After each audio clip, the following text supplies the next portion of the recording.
ایک صاحب نے یہ سوال پوچھا ہے کہ اگر ہجڑے کا یعنی مخنث کا انتقال ہو جائے تو کیا اس کی میت کو غسل دینا ضروری ہوتا ہے، اور اسے کون غسل دے؟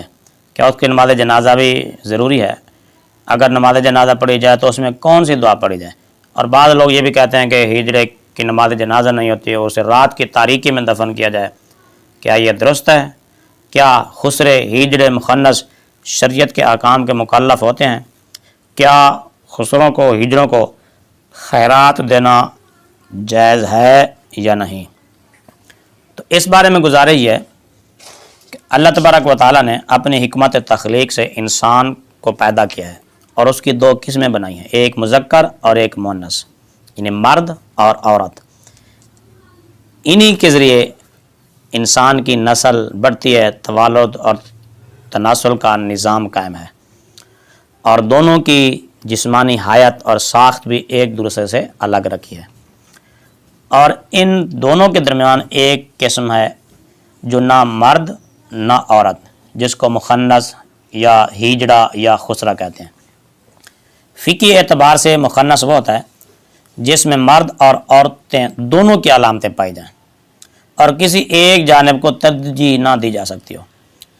اگر بلوغت سے پہلے یا بعد میں کوئی ایسی علامت پائی جائے جو کسی ایک صنف کے زیادہ قریب، اگر مذکر کی علامت غائب ہے تو اسے مردوں کے زمرے میں شامل سمجھا جائے گا، اور اگر مؤنث کی علامت اس پر غالب ہو تو اسے عورتوں کے زمرے میں شامل سمجھا جائے گا۔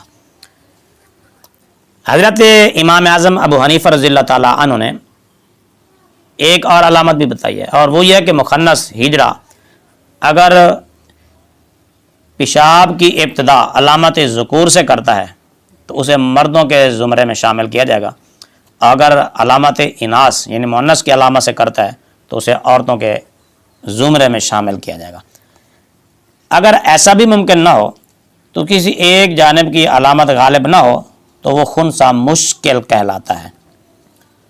تو ایسا آدمی یعنی خنثی مشکل، اگر تو اس میں مردوں والی علامت ہے تو وہ مرد سمجھا جائے گا، مردوں والے احکام ہے۔ اگر عورتوں کی علامت اس میں غالب ہے تو عورتوں والے احکام جاری ہوں گے، جو طریقہ عورتوں کے ساتھ ہوتا ہے غسل کا، دفن کفن کا، اسی کے ساتھ بھی وہی ہوگا۔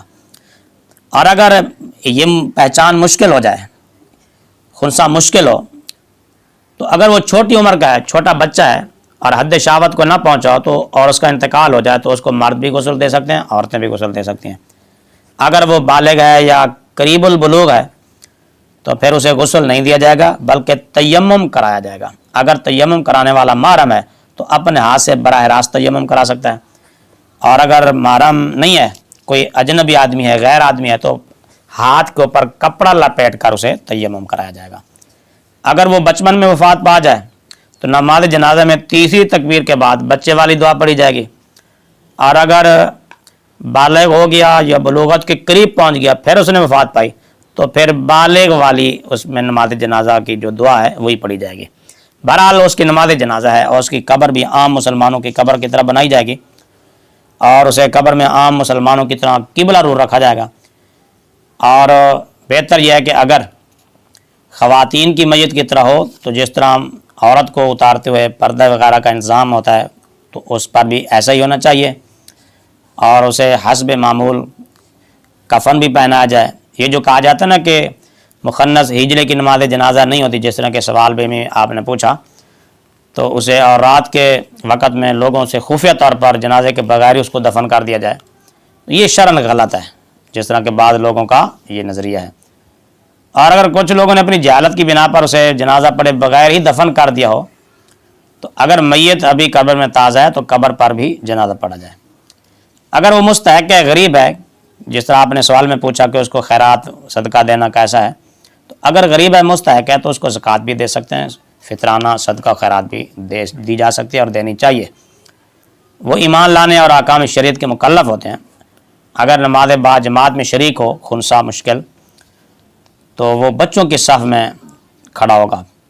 اسی طرح اس پر روزہ بھی فرض ہے، اگر اس پر طاقت ہے، ہمت ہے، صاحب استطاعت ہے اور محرم کی رفاقت بھی اس کو دستیاب ہے تو اس پر حج بھی فرض ہے۔